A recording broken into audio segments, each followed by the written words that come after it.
കൊല്ലം നെടുവത്തൂരിൽ യുവതിയെ വീട്ടിൽ തൂങ്ങി മരിച്ച നിലയിൽ കണ്ടെത്തി. ഇഞ്ചക്കാട് സ്വദേശി അനീഷിന്റെ ഭാര്യ ശരണ്യ മോളാണ് മരിച്ചത്. ആത്മഹത്യാക്കുറിപ്പ് പോലീസ് കണ്ടെടുത്തു.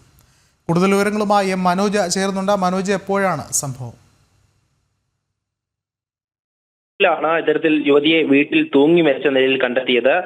ഇഞ്ചക്കാട് സ്വദേശിയായിട്ടുള്ള ശരണ്യമോൾ, അതായത് 26 വയസ്സുള്ള യുവതിയാണ് തൂങ്ങി മരിച്ചിരിക്കുന്നത്. ഈ ഇഞ്ചക്കാട് സ്വദേശിയായിട്ടുള്ള അനീഷിന്റെ ഭാര്യയാണ്. ആത്മഹത്യാക്കുറിപ്പ് പോലീസ് ഇവിടെ നിന്നും കണ്ടെത്തിയിരുന്നു. മരണത്തിന് ഞാൻ മാത്രമാണ് ഉത്തരവാദി എന്നാണ് ഈ കുറിപ്പിൽ എഴുതിയിരിക്കുന്നത്. എന്തായാലും ശരണ്യയുടെ ഭർത്താവ് അനീഷ് വിദേശത്താണുള്ളത്. എന്താണ് ഈ ആത്മഹത്യക്ക് കാരണമായത് എന്നതിനെ കുറിച്ച് പോലീസ് അന്വേഷിച്ചു വരികയാണ്. പോലീസ് സ്ഥലത്തെത്തി മറ്റ് ഇൻക്വസ്റ്റ് നടപടികളൊക്കെ പൂർത്തിയാക്കിയ ശേഷം മൃതദേഹം ആശുപത്രിയിലേക്ക് മാറ്റിയിട്ടുണ്ട്. തുടർന്ന് അന്വേഷണം അങ്ങനെ തന്നെ തുടർന്ന് വരികയാണ്. ഇനി ഭർത്താവിനും, അതായത് ഈ മരണവുമായി ബന്ധപ്പെട്ട് മറ്റെന്തെങ്കിലും ബന്ധമുണ്ടോ എന്നതിനെ കുറിച്ചൊക്കെ പോലീസ് അന്വേഷിക്കുകയാണ്. വിഷ്ണു. ശരി, മനോജാണ് വിവരങ്ങൾ നൽകിയത്.